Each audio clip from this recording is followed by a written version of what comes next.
Sábado 12 de febrero del 2022.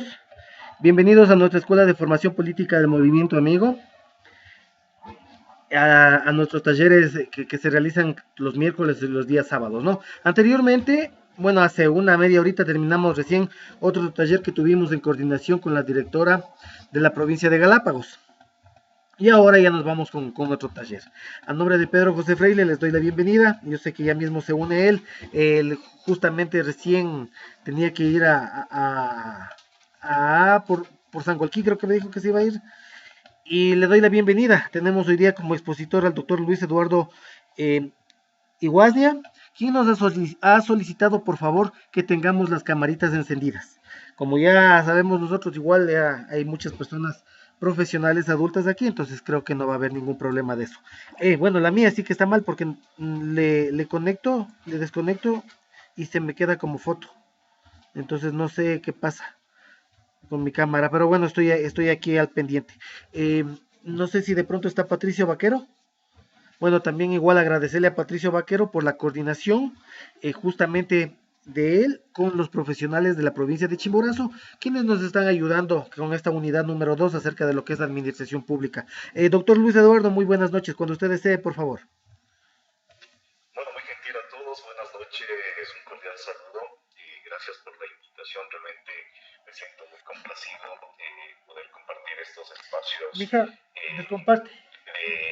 Primero, experiencia, ¿no? Y después creo que de un cúmulo de cosas en las que podríamos citar la cuestión de reflexión también. Eso de mi parte, no sé si puedo seguir. Patricio me decía que tenía que hacer una presentación primero, cosas por el estilo. Sí, justamente él es el que me ayuda con las presentaciones de lo que es Chimborazo, entonces por eso estaba preguntando si es que él estaba aquí. Con todo, si es que desea, doctor, podemos comenzar y luego que venga igual Pato, podemos darle la palabra igual a él. Así que bienvenidos, como les dije, a nombre de Pedro José Freile. Tenemos aquí en cámara a nuestra querida vicepresidenta del movimiento, Yomar Andrade también, a quien le damos un abrazo. Doctor, cuando usted desee, por favor. Muchísimas gracias, vuelvo a reiterar mis saludos. Me presento, bueno, rápidamente, mi nombre es Luis Eduardo Iguaznia. Bueno, para presentarme muy rápidamente, yo siempre tomo la costumbre de que me pregunten qué es lo que ustedes quisieran saber de mí. Si es que vamos a abrir un forito muy rápidamente de unos 4 o 5 minutitos para que me puedan conocer un poco mejor y pues puedan preguntarme todo lo que ustedes quieran para conocerme. Encantado, doctor. Me parece muy bien. ¿Alguien, alguna pregunta?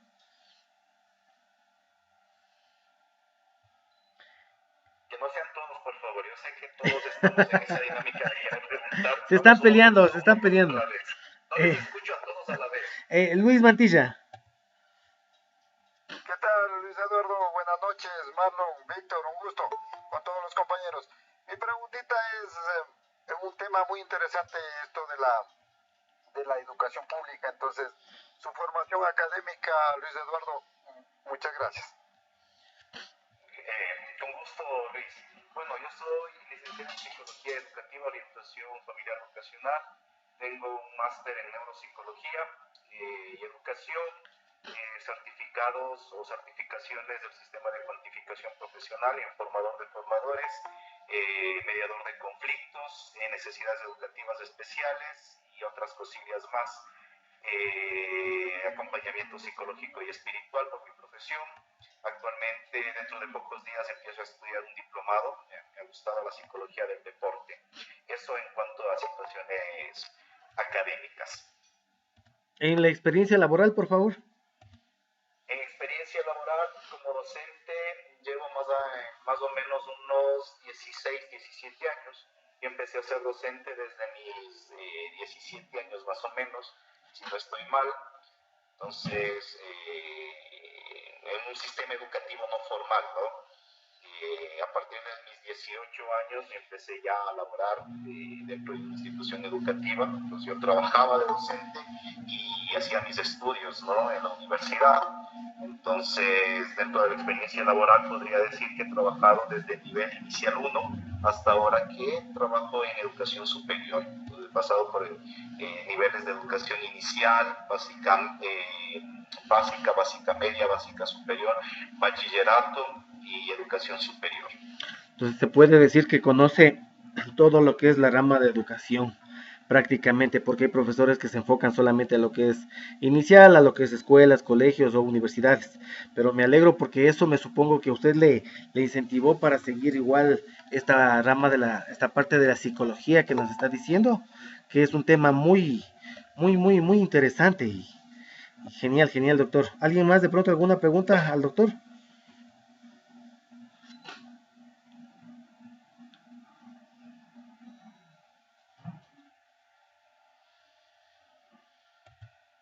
Creo que podemos empezar, doctor Luis Eduardo.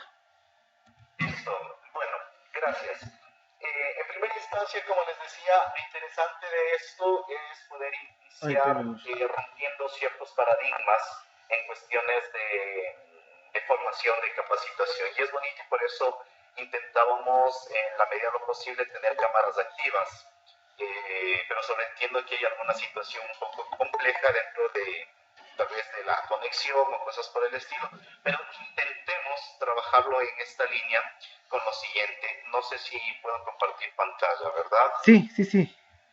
Bueno, hasta mientras justo acabo de ver que ingresa Patricio Vaquero. Hola Pato, ¿qué tal?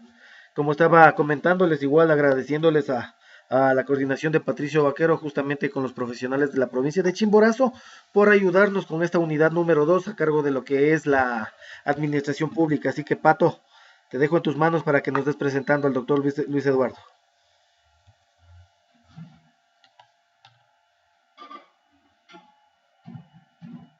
También no le vale el internet entonces el Pato.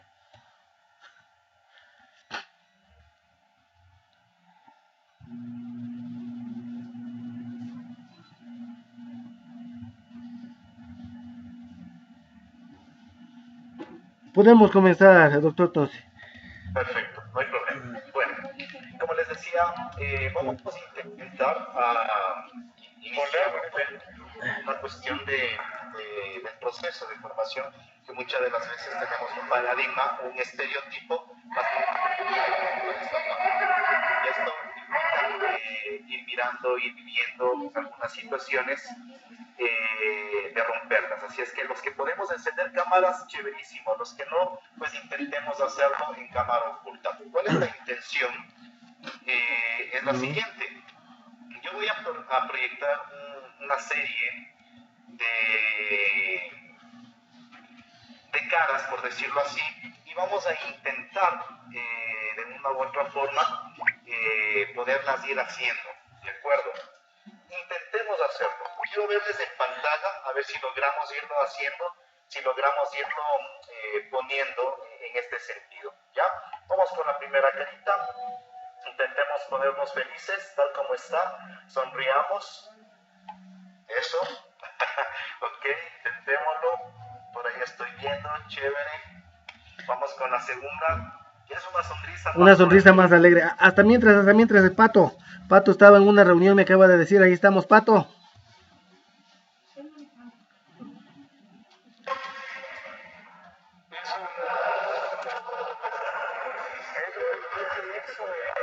Cada uno de ustedes.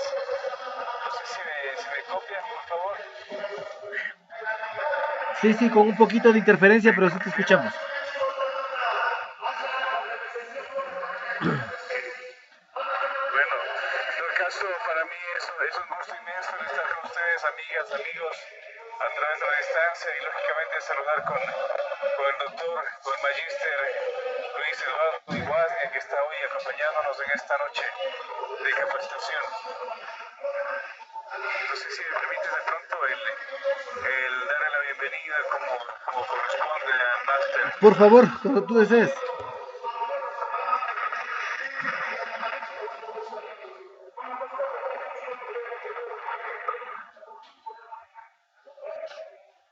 Les comento que... ¿Aló? Ahí sí te escuchamos mejor.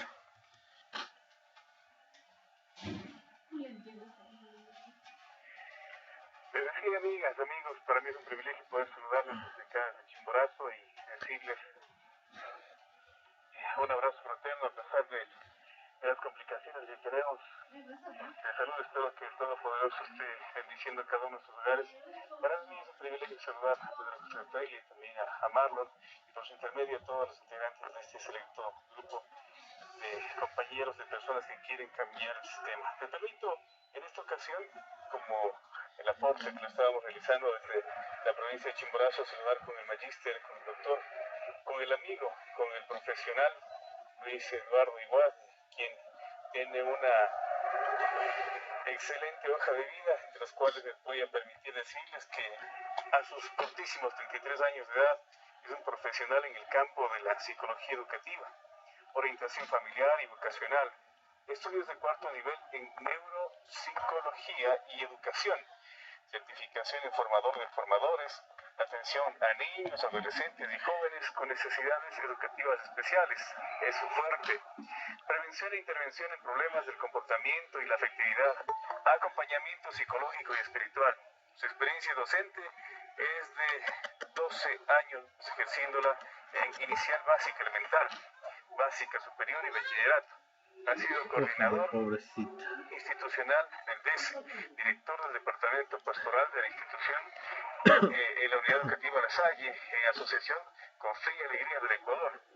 Ejerció su acompañamiento en la educación como director zonal encargado, director de los departamentos de la pastoral, DES y pedagógico a nivel de la sección Sierra Centro, además de ser rector de un centro educativo reconocido del país, consultor externo del Distrito de Educación 06 de 02. Actualmente es docente de la CENESIC en el Instituto Pedagógico Superior Intercultural Bilingüe Jaime Rolós Aguilera. Fortalece los procesos educativos, administrativos y acompañamiento de varias instituciones educativas del país. Terapeuta y orientador familiar del Centro Especializado Río Health, director y productor de un programa de radio Tu Mundo de Cabeza en Radio Oxígeno 102.1, vicepresidente de Aguileros Fútbol Club, presidente ejecutivo de Tajani, consultores educativos. Y esto, amigas, amigos, es tan solo un resumen de lo que se puede contar de este gran ser humano, de este prestigioso y joven, talentoso profesional de acá de la provincia de Chimborazo, que desde Rebamba nos ponemos a las órdenes. Y para mí me place decirles que es un directo amigo, que lo conozco en los medios de comunicación, lo conozco en el área profesional, lo conozco haciendo deporte, lo conozco haciendo relax y sobre todo siendo una persona de un altísimo grado de nivel humano. Para mí es un placer inmenso dejarles a todos ustedes en compañía del magíster, del doctor, del amigo, del profesional Luis Eduardo Ibáñez. Luchito, un abrazo hermano, bienvenido. Muchísimas gracias, Patricio. Vaya que sí, creo que me quedo con la palabra amigo, ¿no? Servidor de todas las situaciones y de todos ustedes. Bueno, gracias por la presentación. Vamos a retomar, ¿no? Romper el estereotipo de una situación común, de una situación corriente. Por eso es que yo les mencionaba que sería importantísimo que podamos tener nuestras cámaras encendidas para juguetear un poco, ¿no? Y romper este paradigma educativo que realmente en muchas de las situaciones se vuelve complejo, precisamente por, de una u otra forma, tratar de conglomerar algunas situaciones culturales. Pero bueno, vamos a intentar entonces con esto, como les decía, vamos a mirar la situación de las caritas que van asomando y vamos a intentar hacerlas, ¿sí? Y que nuestra cámara nos pueda ir enfocando de a poco. La primera era una sonrisa, ¿no? Una sonrisa suave, así es que intentémoslo hacer, esa sonrisa suave, intentémoslo mirar esa sonrisa que está ahí, ¿ok? La segunda, intentemos hacer esa sonrisa un poco más explotada, por decirlo así. La tercera, una carita pensando. A ver, póngase la manito así, tratemos de pensar. Ok. Perfecto. La otra, pongamos una cara de admiración. A ver, admírese. ¿Cómo se admira usted? Admírese, admírese. Ok, perfecto. Gracias. Ahora vamos a hacer un guiño. Hago un guiño. Guiño, guiño, guiño. Ok. Difícil de hacerlo, pero intentemos.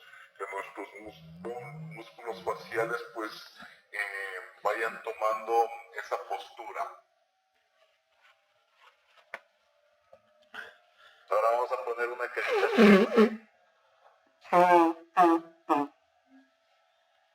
Ok.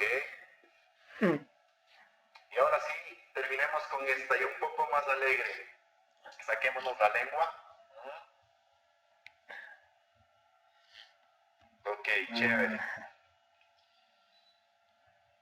Perfecto. Hemos intentado de a poco irnos conglomerando en algunas situaciones que de una u otra forma vamos a ir comprendiendo y entendiendo después porque esto de iniciar con esta dinámica, de iniciar con esta situación que realmente en cierta forma nos desestresa. ¿Para qué?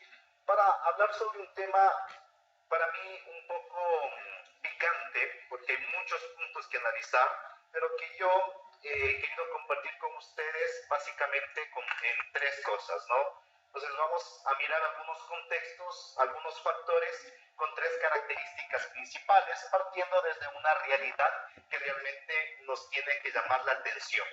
¿Qué quiero decir con esto? Que vamos a mirar un panorama rapidísimo.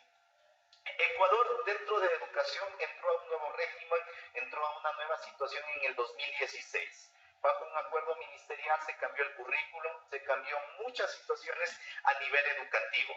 Pero lo importante de esta parte es que Flores en el 2011 mencionaba alguna situación un poco escabrosa y prácticamente hablamos de una educación bancaria, porque nos dice que educar es transmitir conocimientos, lo que implica que el docente tenga un bagaje de información netamente científica, pero que sea sólido en su formación humanística, ¿sí? Para que los estudiantes, sean niños o jóvenes, realmente puedan tener una formación bastante buena. La cuestión es que tenemos que nosotros mirar que en este nuevo ajuste curricular se intentó hacer una adhesión entre todos los círculos o todos los procesos educativos desde inicial hasta bachillerato, pero que realmente no han condensado. Es decir, en Ecuador no existe realmente una coherencia estructural entre una educación inicial, ¿ya? Una educación básica, un bachillerato y una educación superior. Un ejemplo claro de estas situaciones, creo yo, que es los famosos exámenes de quiero ser bachiller, que lo tuvimos hasta el gobierno anterior, que realmente eran complicados y que empresas privadas tuvieron que asumir esta responsabilidad con clases prácticas. ¿Por qué? Porque nuestro sistema educativo, como verbigracia de esto, nos enseña una educación bancaria, es decir, que el docente le dé el conocimiento, le deposita el conocimiento y el estudiante tiene que devolver el mismo conocimiento. ¿Ya? 2 más 2 igual a 4, tienes que devolver en el examen quimestral, en el examen final, y si te quedas a supletorio, pues tienes que seguir en esa línea que 2 más 2 es 4. Dentro de esta parte se rompió un poco porque en los exámenes para la cuestión de ser bachiller ya no nos pedían el 2 más 2 es 4, sino nos pedían que por qué es 4. Entonces, realmente de una educación bancaria pasar a un nivel educativo ya netamente reflexivo, lógico, matemático, etcétera, se volvía complicado. Porque en el bachillerato posiblemente el docente le decía, a ver, Marlon, Patricio, Iván, Leonor, Víctor, Edison, vamos a hacer lo siguiente, vamos a leer la página de la 15 a la 20, ¿sí? Y eso va a ser su evaluación, ¿ya? Pero en el quiero ser bachiller constaba un ítem que decía, a ver, lea de la 15 a la 20, pero resuma cuáles son las ideas principales, elija las ideas secundarias o cuál es el propósito de esta lectura. Y nuestro sistema educativo realmente no tenía coherencia porque el estudiante se dedicaba a leer, tal vez a hacer algunas situaciones, pero no tenía una forma representativa. Lo que me ha llamado la atención durante todos estos años de educación es que en Asia, ¿sí?, se ha implementado el sistema de estándares educativos en el año de 1980. El problema es que Ecuador entró a duras penas en el 2012, ¿sí?, a contemplar estos estándares educativos y se da justamente en el acuerdo ministerial 482. que dice que el Ecuador tiene que entrar en un sistema de evaluación y mejoramiento continuo para alcanzar ciertos estándares, por lo menos mínimos, para que la educación pueda regularse. Pero realmente hay una brecha generacional tremenda, y por eso ponía como ejemplo un país asiático como Hong Kong, ¿sí?, que implementaba esta labor en 1980, y Ecuador, que entra en el 2012 a duras penas, pues hay un bache bastante enorme. Por lo tanto, esto se ha considerado como un agente o un factor que el docente empiece a ser un profesional de escritorio. Y ya lo vamos a ir viendo de a poco, ¿sí? Y vamos a ir mirando un panorama tal vez caótico, sí, pero que nos tiene que llamar la atención y que realmente nos tiene que hacer reflexionar sobre ciertos ajustes dentro de un sistema educativo. ¿Por qué? Porque hay un contexto. Y creo que el gráfico resume mucho, ¿no? A nivel de política pública, los recursos no son suficientes. Los que hemos trabajado en un nivel público de educación ha sido complejo, ¿sí? Y seguirá siendo complejo porque, bueno, Ivancito va a ser el rector de la institución, pero Iván tendrá que mirar cómo resuelve el problema si se quema el foco, cómo resuelve el problema si se rompió una llave de la institución. ¿Por qué? Porque tiene que hacer el trámite. A ver, Iván, usted es el rector, entonces se le quemó el foco, usted tiene que mandar una solicitud al distrito porque le entregamos 12 focos para todo el año, para las 60 aulas, pero si se le quemó, haga el trámite, dejen en el distrito los documentos, del distrito lavamos a la zona, de la zona le enviamos a planta central, de planta central al Ministerio de Finanzas, y si se aprueba ese foco llega, si no, pues no hay otra situación. Entonces, realmente esta política pública no tiene fondos suficientes para poder hacer una situación educativa realmente buena, porque el docente se ve mermado de situaciones básicas como una impresora, marcadores para todo el ciclo educativo, y entre otras cosas. Si nos ponemos a analizar, por ejemplo, la cuestión de mobiliario, en la cuestión de educación fiscal, realmente es bien complicada. ¿Por qué? Porque hay realidades donde que el docente tiene que hacer un proceso de autogestión, ¿sí?, con visto bueno de la autoridad, obviamente, para que el padre de familia deje soldando o deje pintando o deje mejorando el pupitre donde que su hijo se va a sentar o se sentó durante el periodo escolar. Pero no olvidemos que la ley, y por eso la última parte decía, la norma está dentro de una polaridad, porque la ley dice que no se puede pedir recurso a los padres de familia, que es imposible que la educación fiscal tenga una situación económica de padres de familia como ingreso a las arcas del colegio, del distrito, como se llama. Pero la pregunta que ahí generamos es, entonces, ¿de dónde se mantiene o se hace mantenimiento, se mejora la infraestructura, se puede realmente tener ciertas situaciones frente a este nivel educativo, dar un servicio de calidad realmente a todas las situaciones? Creo que es una pregunta que nos llama mucho a la reflexión. Esta parte se vuelve más caótica dentro de una línea rural, porque cuando vamos a una escuela rural, realmente es complicado porque los pizarrones a veces se suelen trizar con el frío, ¿sí? Y para que llegue otro pizarrón, pues no hay presupuesto. ¿Ya? Entonces, ¿cómo sobrevive una educación pública frente a una política pública donde que los recursos no son suficientes? ¿Sí? Esto implica también mirar la remuneración del docente, ¿sí? Porque si le pagaran al docente por horas de trabajo, créanme que vamos a tener que, como Estado, desembolsar mucho dinero. Ya vamos a ver más adelante la cuestión docente, que también es una situación de poder reflexionar y de querer reflexionar y de poder mirar desde otro foco.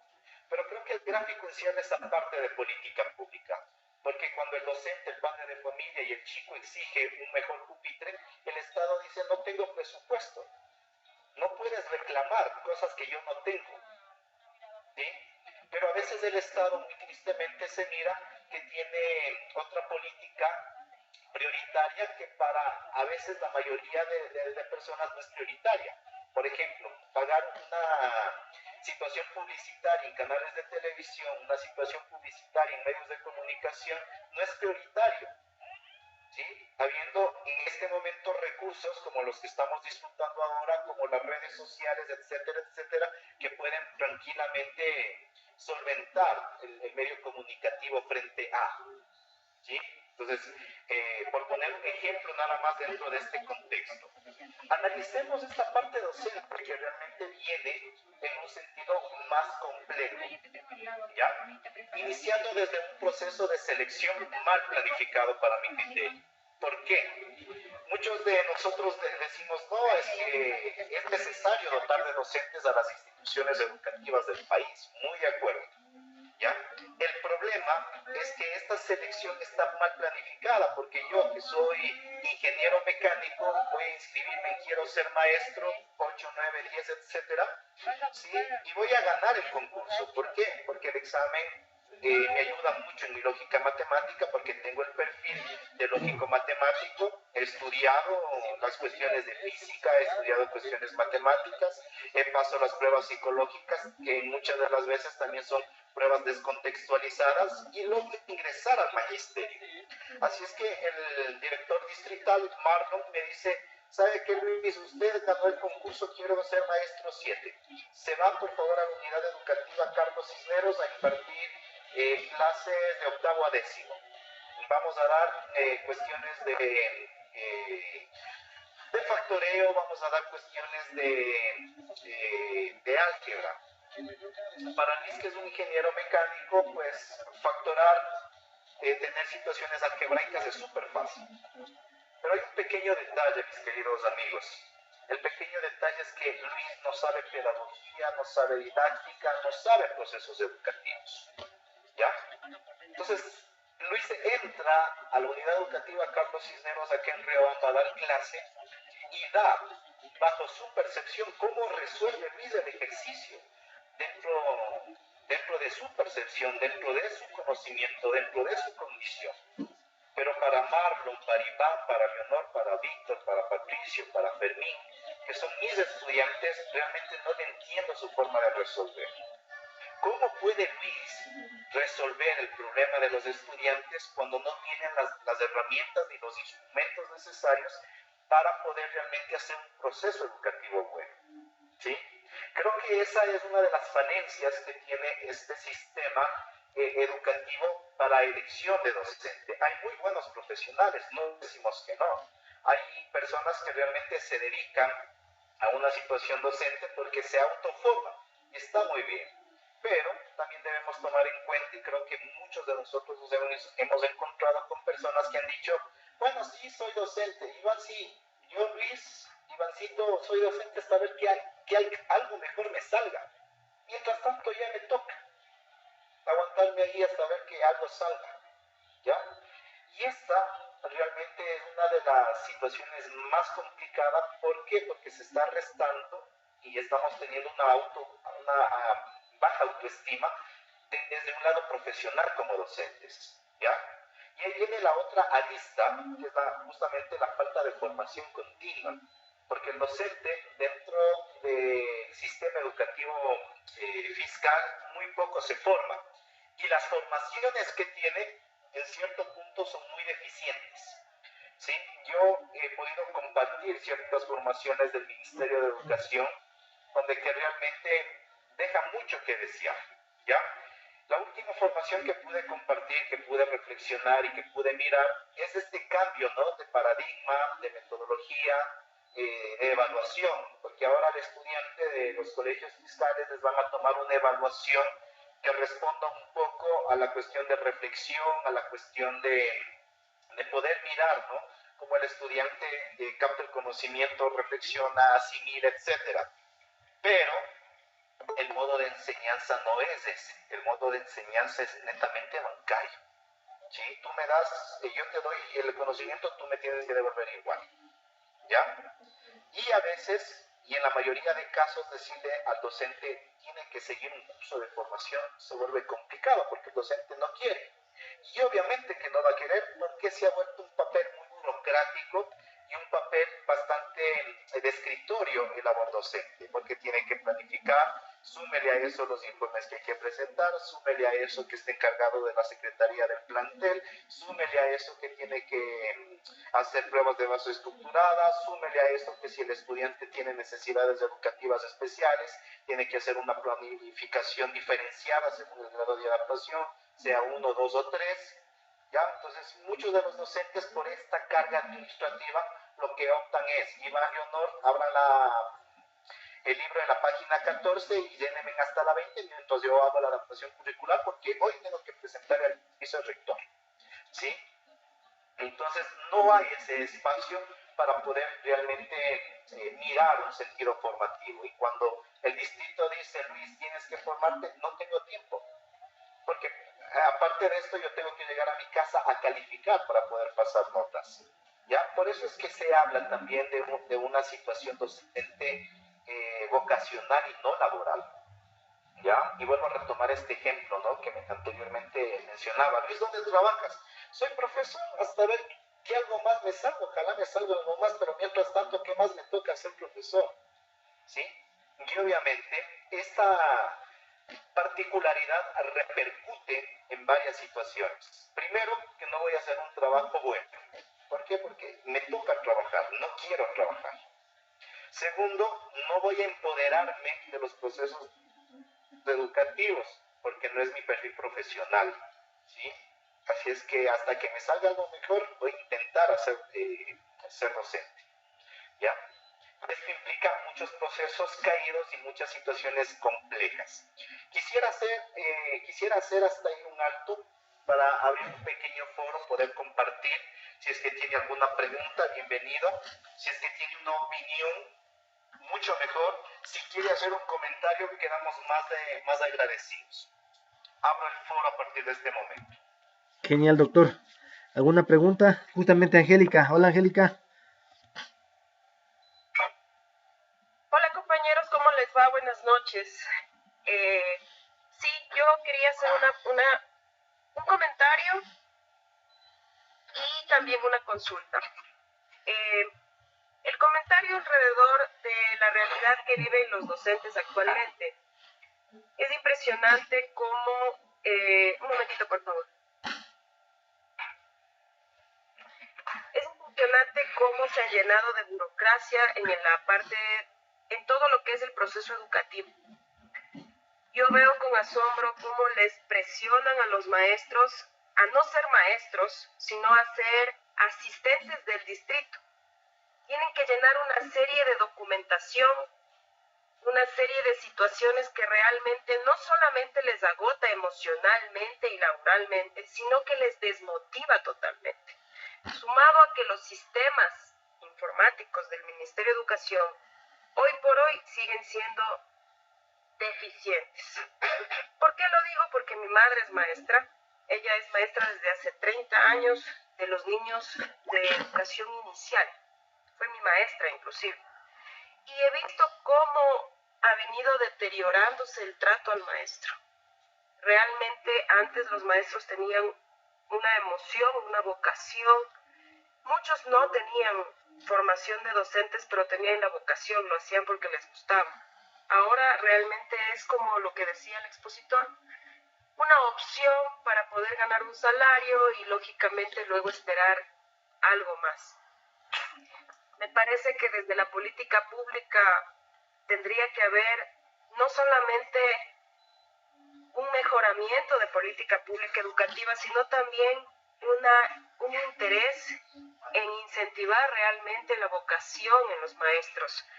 Que esas personas sean los educadores reales, porque con maestros desmotivados, cansados, agobiados, estresados, que son los que están ahora, lastimosamente los alumnos no se sienten cómodos en el estudio.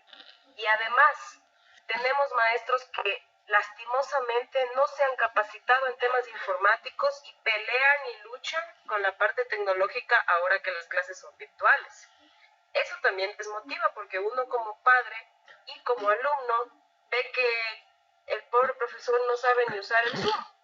Entonces son cosas que creo el Estado debe garantizar al alumno una educación de calidad desde la educación del mismo docente.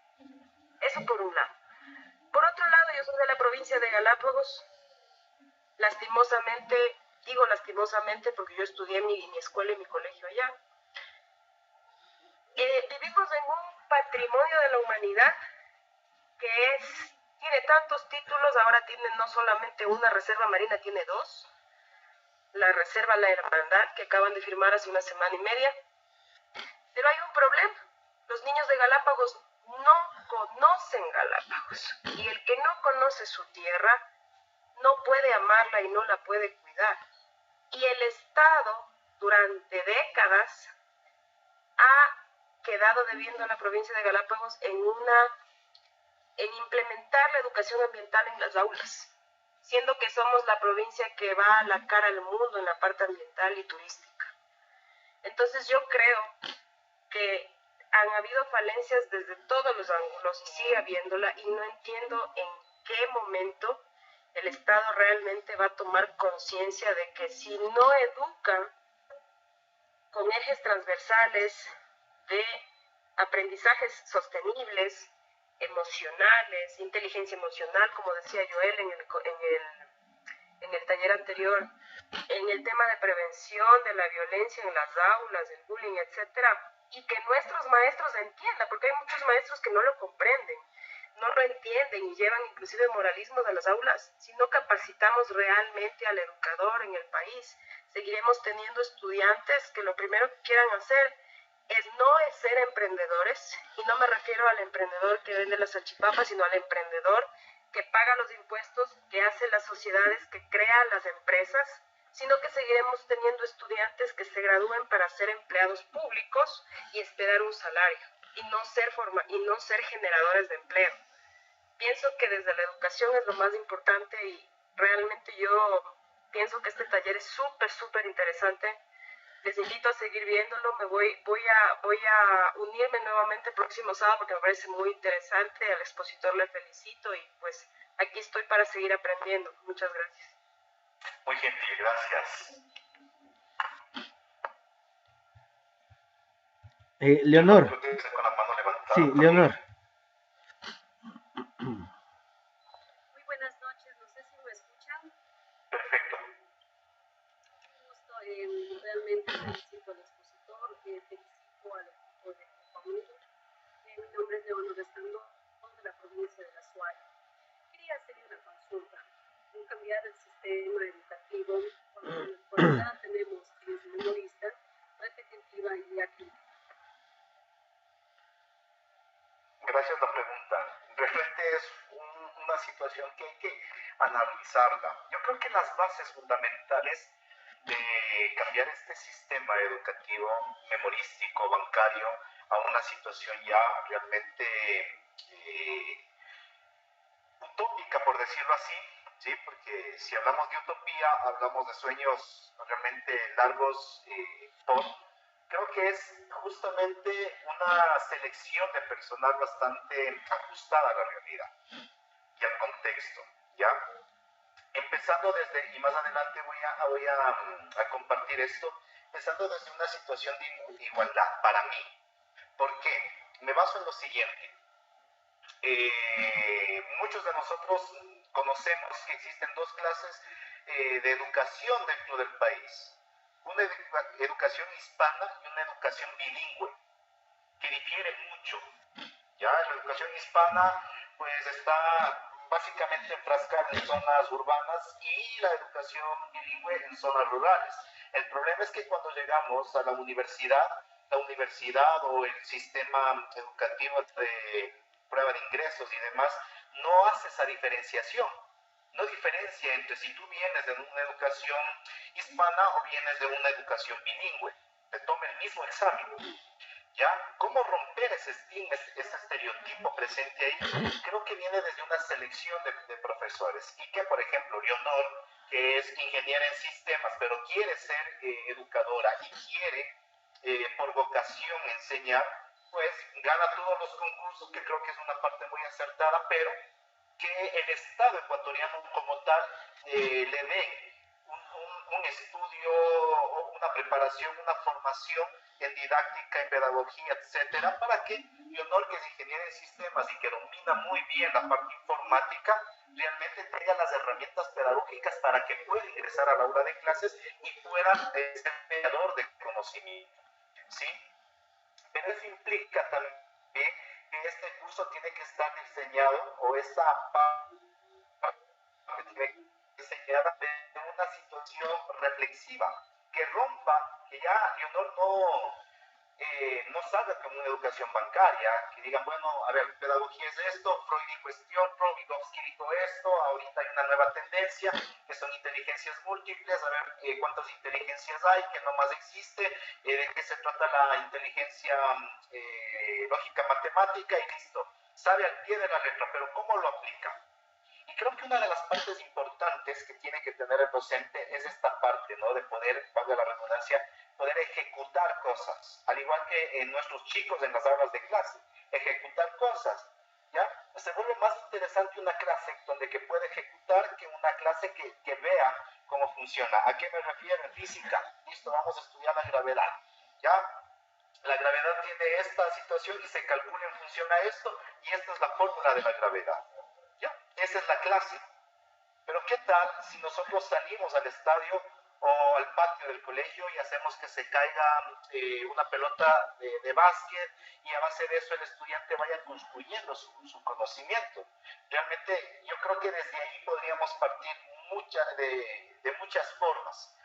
Realmente revisar todo esto no nos alcanza el tiempo, pero creo que una de las claves importantes es esa, Leonor, que podamos nosotros tener docentes que nos permitan, con metodologías nuevas, hacernos alumnos reflexivos, alumnos pensantes, alumnos que podamos ser mediadores. Actualmente, ya lo decía la compañera anterior, es imposible creer que hay docentes que no sepan manejar un Zoom, obvio, y eso ha pasado durante este tipo de pandemia. Entonces somos los docentes, ¿sí?, de los años 70, 80 versus a primitivos tecnológicos, ¿sí?, que uno no sabe cómo manejar la aplicación y que a duras penas pudo realmente encender el computador, versus a un estudiante que le dice, Leonor, a ver, vaya hacia abajo, ponga clic ahí le abre una ventana, haga clic acá y escoge la tercera opción y ya se le abre todo lo que usted quiere. ¿Ya? Son primitivos tecnológicos como tal. Entonces, todas estas partes creo que cambia el panorama desde un sentido de formación. Y creo que las aristas las he compartido. Una situación administrativa tremenda, cosa que cuando el distrito o el estado dice, aparte de hacer matrices, aparte de hacer planificación, aparte de hacer adaptación, aparte de hacer notas, aparte de preparar clases, etcétera, otro curso más. Entonces no hay una situación. Súmele a eso que económicamente no somos remunerados de la forma que debería la educación ser remunerada. ¿Ya? Entonces, docentes investigadores, le dejo ahí a medias la respuesta a esta pregunta. ¿Por qué? Porque al final le voy a compartir ciertos tips que creo yo que podrían ayudar a romper mucho este esquema educativo. Mito creo que está alzando la mano. José Quevedo. Buenas noches.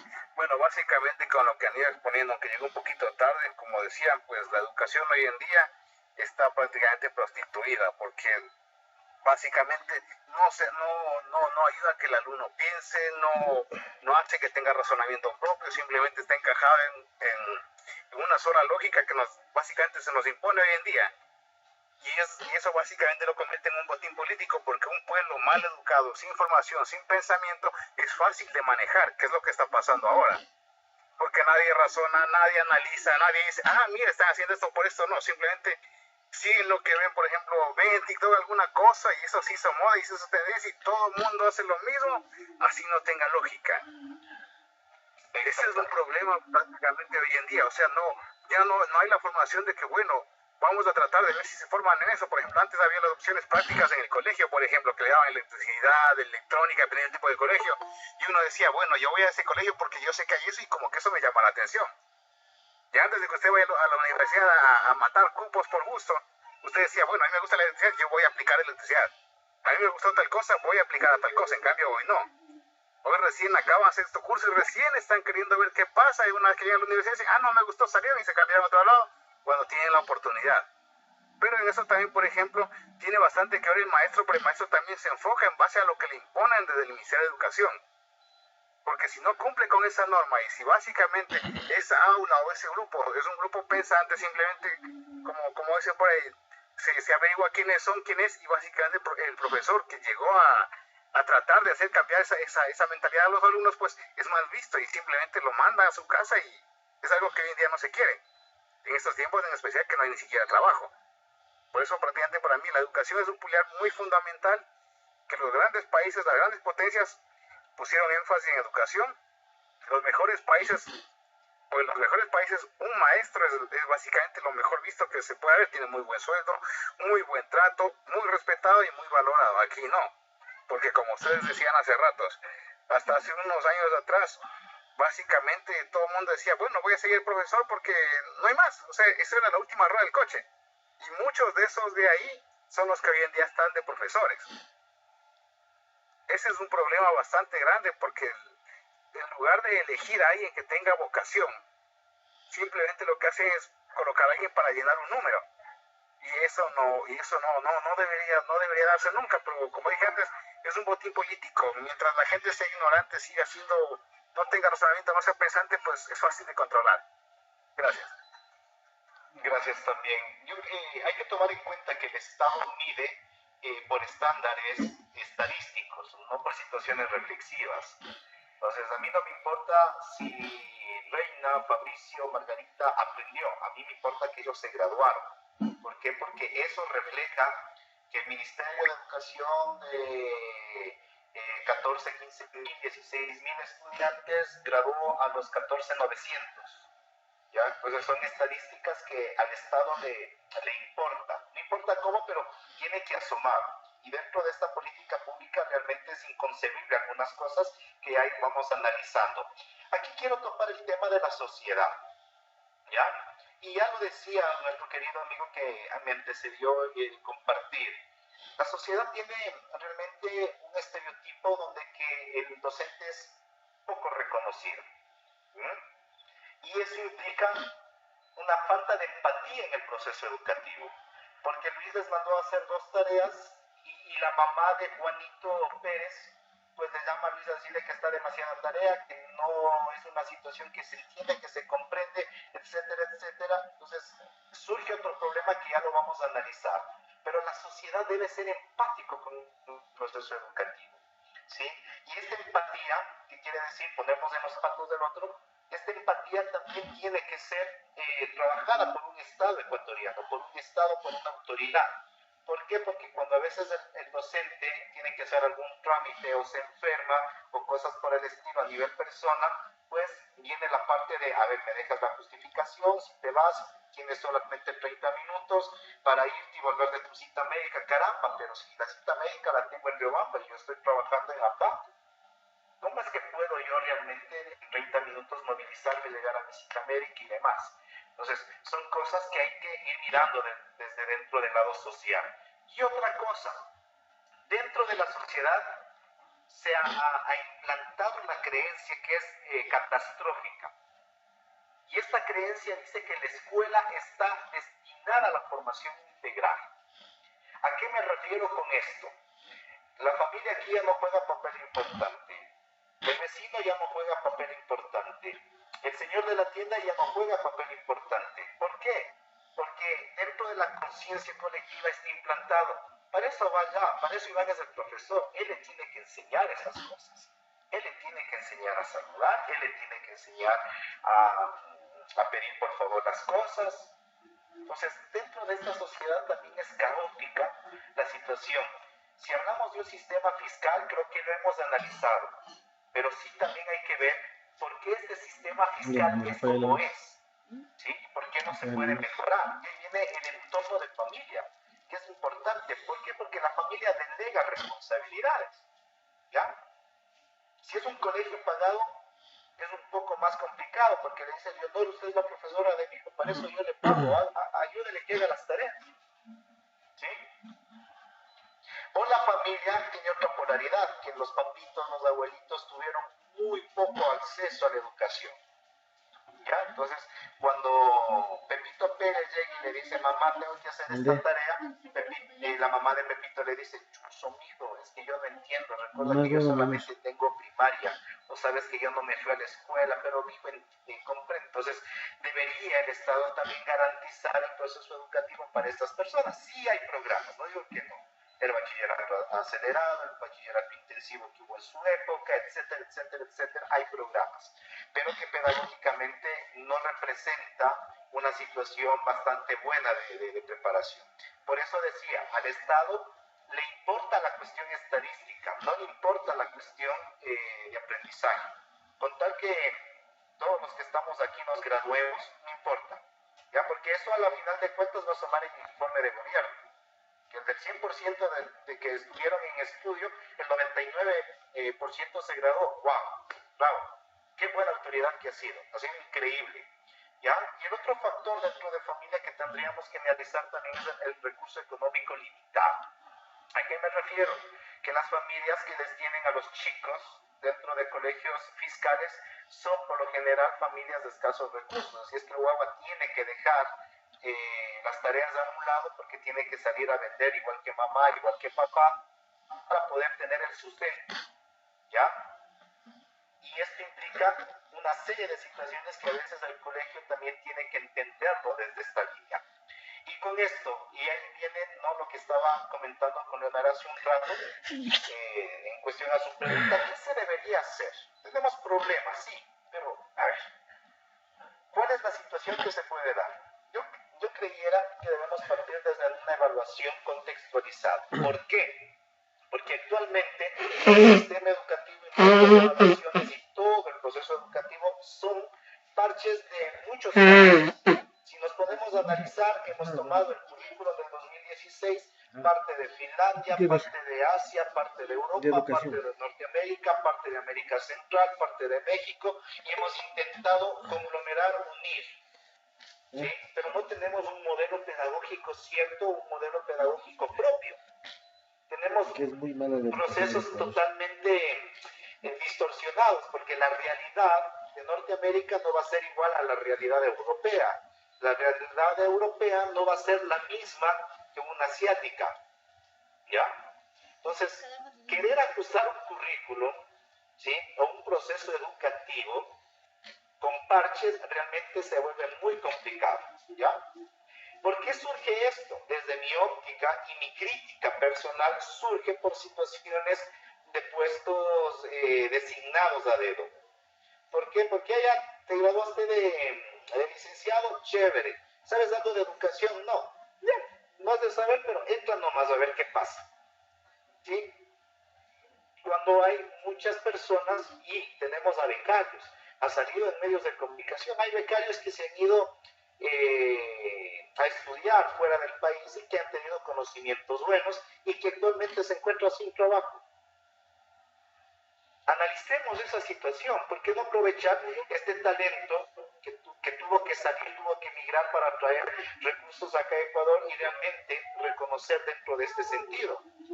Y la otra parte y otro factor que como solución le doy, que posiblemente ahí yo no diga, sí, tiene toda la razón Luis, que el docente debe ser investigador, no debe ser un ente administrativo, de estar llenando matrices, de estar llenando planificaciones, de estar haciendo millón papeles, ¿sí? ¿Cuál sería mi idea o mi propuesta? ¿Sabe qué, docente? Usted en este ciclo no va a planificar, pero al finalizar el año escolar usted tiene que presentar el resultado de una investigación con estos chicos, ¿sí? Puede ser nuevo método de enseñanza, nuevo método de aprendizaje, puede ser una investigación con los chicos que tenga ejes transversales, lo que decía la compañera anterior, mirar, ¿no?, la opción de Galápagos como una fuente de biodiversidad, pero ¿por qué? Investiguemos esto, ¿ya? Y vayamos sacando situaciones científicas que nos permitan realmente conocer y hacer muchas cosas. Creo que desde estos aspectos hay que ir revisando, hay que ir pensando y reflexionando. Ciertamente es un panorama caótico, no decimos que no. Nuestro sistema educativo es caótico. Yo soy docente de una institución de educación superior y a mí me cuesta a veces trabajar con mis estudiantes porque bien me escriben con V. Y yo, como de educación superior, yo ya no tengo nada que ver ahí. Yo me tengo que regir a las situaciones que las niñas y los chicos tienen que aprender para poder ejecutar su profesión.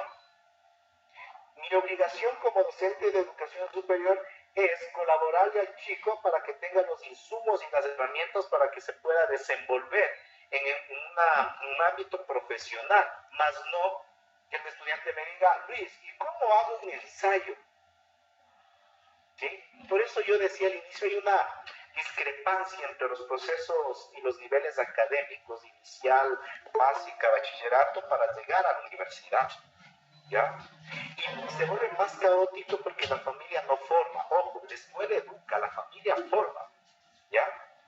Un modelo asiático de educación también ha incrementado o ha puesto este plus de formación. ¿Sí? Y por eso un asiático tiene una visión distinta. Porque al ingeniero, porque al doctor, al máster, no le cuesta barrer. Porque en las aulas fueron formados desde esa línea en ese ambiente, en ese contexto. Acá en nuestro país, no, es que yo ya llegué a ser rector, yo ya no puedo coger la escuela, para eso yo le contrato a Pepito Pérez. Entonces, realmente, ¿qué testimonio estamos dando? Y esa es una palabra clave, creo que en el sentido educativo realmente debe resonar. Que nosotros debemos ser testimonio de nuestros chicos. ¿Cómo puedo yo exigir que mis chicos me cumplan tarea cuando yo no puedo o no tengo la opción de poderme hacer entender bien? ¿Cómo puedo yo? Y ahí viene la parte que mencionaban ustedes, y me alegra mucho que hayan trabajado en inteligencia emocional. ¿Sí? ¿Cómo puedo yo, papá, decirle a mi hijo, ¿sabes qué? Perdónale a tu hermano? Cuando yo como papá, no, es que yo no puedo perder ese nivel jerárquico, yo soy papá. Imposible. Yo no voy a pedir perdón. ¿De dónde aprendemos entonces a pedir perdón? ¿De dónde aprendemos la responsabilidad si dentro de nuestras aulas de clase, nuestros docentes, nosotros como docentes no tenemos responsabilidad? Y algunos docentes me han dicho, Luis, entonces tenemos que hacernos beatos, monjas y curas. Bueno, tenemos nuestra vida privada también. Que puedo pegarme mi copa de vino, que puedo tener mi espacio social de bailar y todo, sí, porque somos humanos y nos reconocemos como tal. Testimonio me refiero a identificar espacios, dónde, cuándo y cómo hacerlo. Y eso implica mucha inteligencia emocional. Actualmente, y con esto termino mi compartir con ustedes, tenemos, y el Ministerio de Salud dice, estadísticamente tenemos algo caótico, embarazos de adolescentes pero a temprana edad. ¿Ya?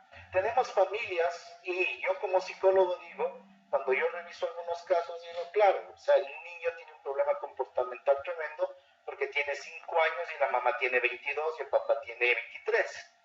Entonces es una edad donde que todavía hay ciertas situaciones bivalentes que hay que centrar. ¿Ya? ¿Por qué pasa esto? Porque no manejamos un proyecto de vida dentro del sistema educativo concreto.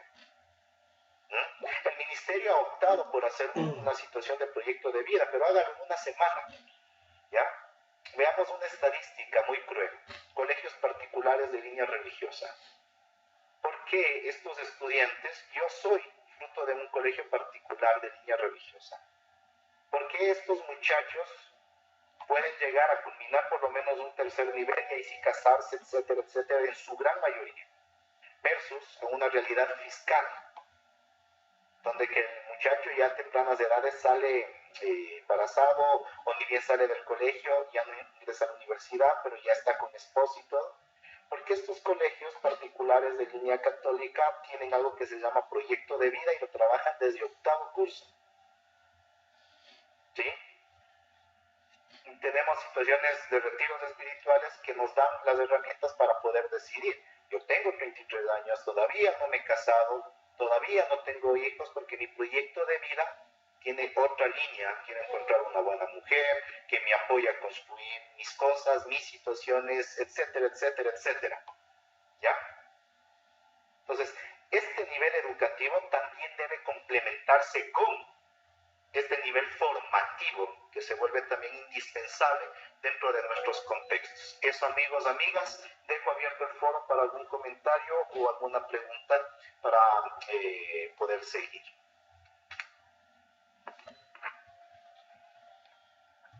¿Alguien más? ¿Alguna pregunta, compañeros?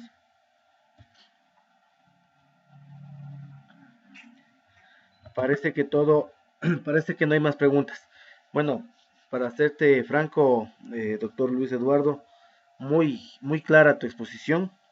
Mejor un Dios le pague. Gracias a nombre de Pedro José y a nombre de Yomara igual, ¿no? Del movimiento Quinto Poder y del movimiento Amigo. La verdad, estos temas son muy crudos en tratar, como tú dices, o sea, hay estadísticas de niñas embarazadas, de menores de edad, y ya no de niñas, o sea, de adolescentes, sino de niñas de 10 años, de 9 años. O sea, son problemas muy grandes que hay que cambiar desde el fondo en lo que es la educación. Entonces, es un camino que toca recorrer y que toca cambiar y reformar, o sea, totalmente ese paradigma de muchas personas. Entonces, no sé si es que alguien de pronto alguna otra pregunta.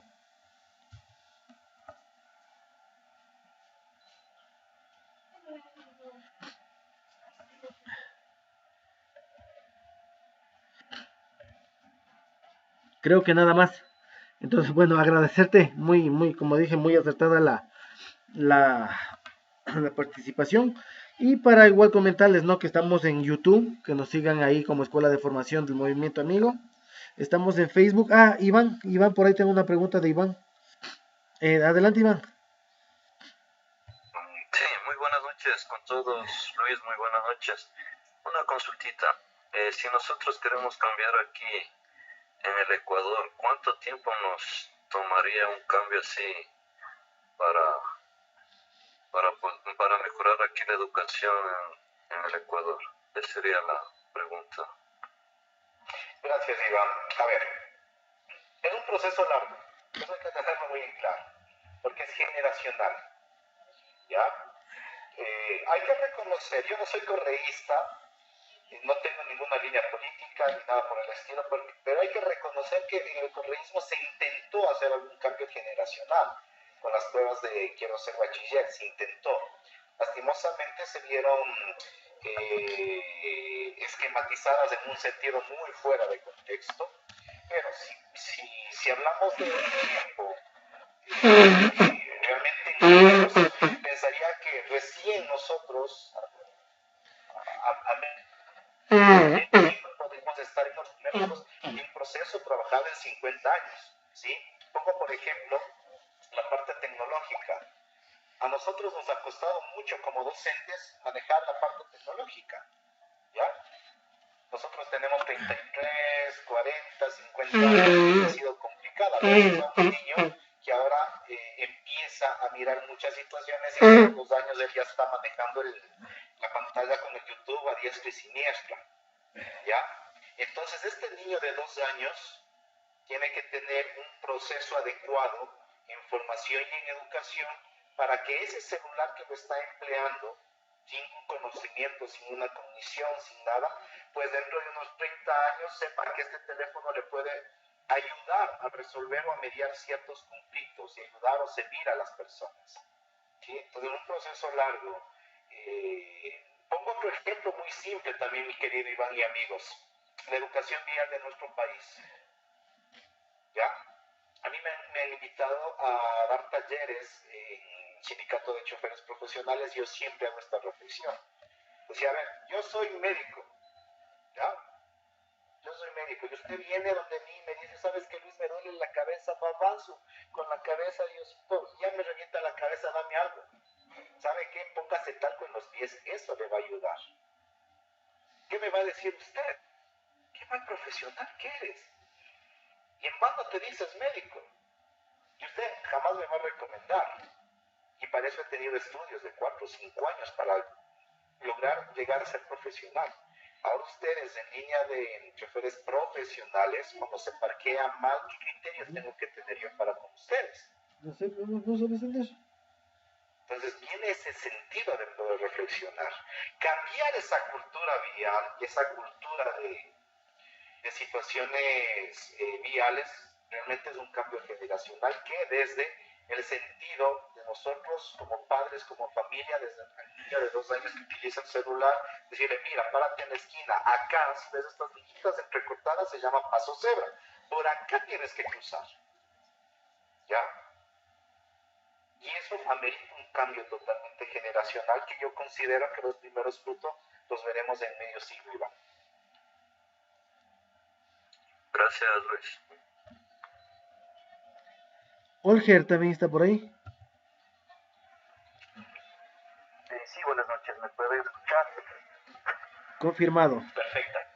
Qué gusto de poder saludarles por este medio, de agradecerles su participación sumamente importante y me lleva un poco también hacia poder reflexionar sobre el tema de la construcción de políticas públicas de las cuales usted empezó hablando al inicio de su participación. Personalmente me parece que se enfoca un poco también en el tema de desarrollo, ¿no? Obviamente las políticas públicas nacen del Plan Nacional de Desarrollo. Y justamente yo la semana anterior estaba haciendo como un tipo de ensayo para un examen de maestría, justamente que estaba por culminar. Y nos habían pedido realizar un análisis al Plan Nacional actual de Desarrollo. Y permítame decirle que, en palabras coloquiales, el Plan Nacional actual de Desarrollo del gobierno actual inicia inclusive con faltas de ortografía, faltas de redacción, no tiene coherencia en sus primeras páginas. Pero hacia la parte del eje social, en donde se habla sobre ya temas de educación, no existe un proceso funcional que permita realizar, y más bien que permita a que todas las estrategias y objetivos y metas que se plantea el gobierno actual en función de su plan de desarrollo se puedan llegar a consensuar, más que todo se puedan llegar a concretar. Y obviamente eso va a radicar en que después estamos vamos al segundo año de gobierno y obviamente en el sistema educativo justamente se puede evidenciar todos estos desfases, de los cuales usted muy acertadamente menciona.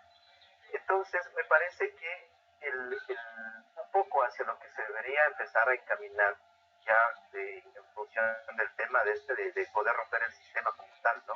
Empezar ya a dejar un poco también de pensar desde la parte utópica, porque a fin de cuentas, todos los seres humanos lo que más somos críticos, ¿no? Y cada uno de nosotros impartimos nuestras críticas en función de la subjetividad que tenemos cada uno de nosotros. Y eso justamente ha hecho de que durante me parece, durante toda la vida republicana del país, no se ha trabajado de manera prospectiva en cuanto a políticas públicas. Tenemos a nivel internacional casos de éxito y que trabajan, por ejemplo, temas de políticas públicas educacionales, pero desde una arista de prospectiva. Y claro, el tema es que se van generando y se van gestando procesos, no de gobierno, sino procesos de Estado. Entonces ahí es donde me parece que se debería empezar ya a seguir trabajando justamente sobre el tema este, ¿no? ¿Cómo cambiamos de un sistema que está esperando que cada 4 años venga un gobierno diferente y vaya generando políticas públicas en función de tanto la ideología política como de las necesidades de la población? Me parece que es ahí donde deberíamos empezar ya a generar esa agenda, ¿no? No pensar en gobierno, sino pensar en Estado. Pensar prospectivamente de aquí a unos 10 años, muy bien conversabas tú y daba respuesta a Iván sobre este tema del cambio generacional. Obviamente en 4, 3, 2 años cambiar esa mentalidad, cambiar ese paradigma y ese constructo el cual nos han venido formando, porque claro, la mayoría de personas que estamos aquí somos parte de una formación desde el tema que tú mencionabas, ¿no? Desde la parte, me corriges por favor, la parte bancaria, en el que tú te dices, o el profesor allí te dice 2 más 2 es 4 y eso te tienes que llevar hasta la fondo.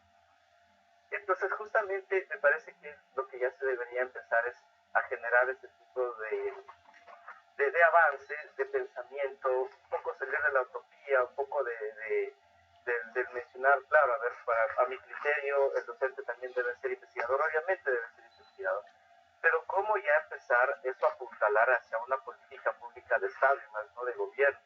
Entonces, dejo ahí también un poco la reflexión sobre el tema para ver en función del análisis e inclusive de los próximos procesos de construcción de planes de desarrollo, se podría empezar ya a entablar justamente este tipo de talleres, ¿no? Generar una metodología que permita justamente poder llegar a construir y por lo menos dejar sentadas las bases de estas necesidades que son obviamente evidentes en el país. Eso nada más, muchísimas gracias por Gracias, Jorge. Don José Quevedo. Bueno, por preguntar, por ejemplo, ¿cómo haríamos nosotros como ciudadanos de a pie, por ejemplo, para presionar o hacer algo para que la situación vaya cambiando, a sabiendas de que por parte del Estado como que no les interesa el tema de mejorar la educación, ni les va ni les viene, porque uno ve disculpen el término, pero cada burrada de gente que supuestamente es profesional, que uno a veces se sorprende y uno dice, o es que se equivocan porque se equivocan, o es que lo hacen a propósito. Por ejemplo, ya que hablaban del tema de interculturalidad, eso de las clases interculturales bilingües, si mal no recuerdo, sacaron un reportaje que resulta que a un indígena tabaleño lo mandaron a dar clase de un shuar. O sea, son indígenas sí, pero son dos mundos distintos. ¿Qué podríamos hacer nosotros como gente a pie para que eso cambie? Creo que es una pregunta de respuesta de millón, porque yo siempre de hecho aquí me han hecho las cuestiones de cuestionamientos de esa línea, he dicho, empecemos desde nosotros empezar con nuestra familia, porque si yo tengo mis hijos, los educo los formo de la mejor forma, los educo de la mejor forma, pues ya no seré 1 contra 1000. Probablemente con mis 2, 3, 4 hijos seremos 4 personas más que sumamos a la situación. Realmente, si me pregunta usted, mi estimado, ¿qué se puede hacer de ciudadano a pie frente al gobierno? ¿Cuántas veces hemos reunido firmas para cambiar ciertas cosas? ¿Cuántas veces hemos movido a ciertas situaciones? Y realmente se ha vuelto muy complejo. Creo que nosotros deberíamos empezar desde nosotros mismos. Creo que la mejor respuesta que le podría dar bajo mi óptica, bajo lo que decía Olga, la parte subjetiva, es eso de poder yo mismo ser crítico, de poder yo mismo formarme, de poder yo mismo empezar a hacer las cosas, porque sí espero que el Estado me dé, sí espero que la situación de gobierno me dé, muy difícilmente lo voy a lograr. Pero no es que yo dependo del gobierno, no es que yo dependo de la parte política, yo dependo de mi libertad, de mi inteligencia emocional, ¿sí? Y de las decisiones que yo pueda tomar. Esa es la parte importante que quisiera yo, a manera muy personal, compartir con ustedes, ¿sí?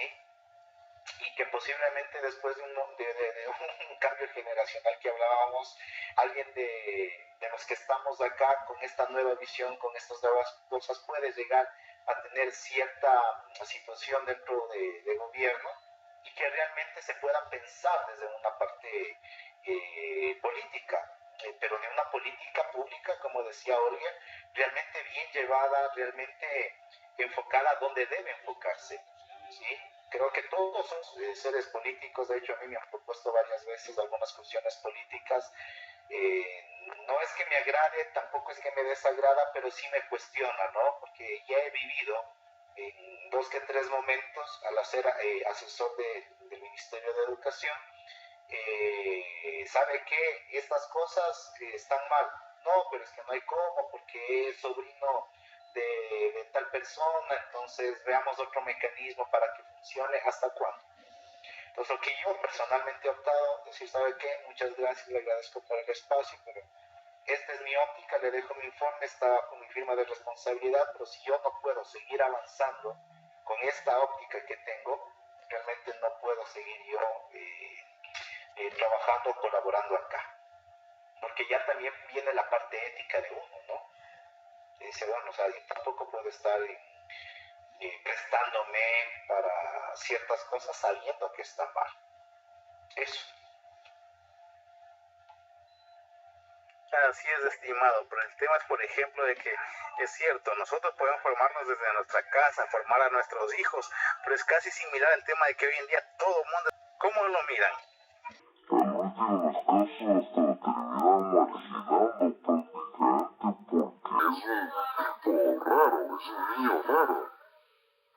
Y como usted acaba de decir, la gente que intenta cambiar algo, ¿qué es lo que pasa?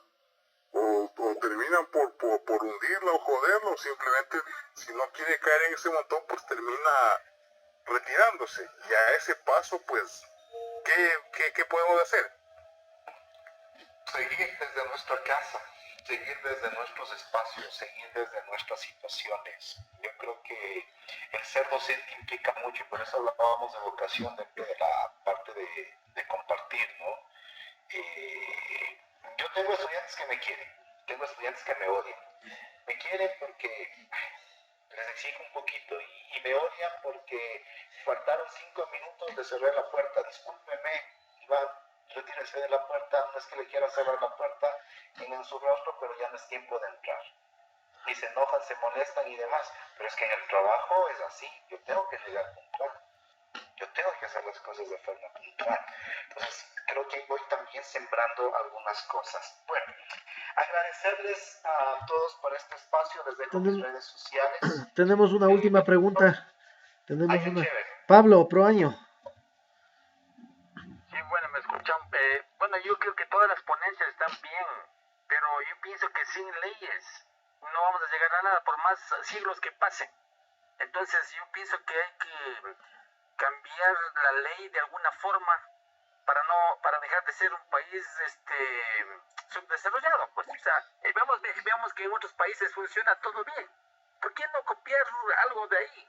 Pues en el subdesarrollo.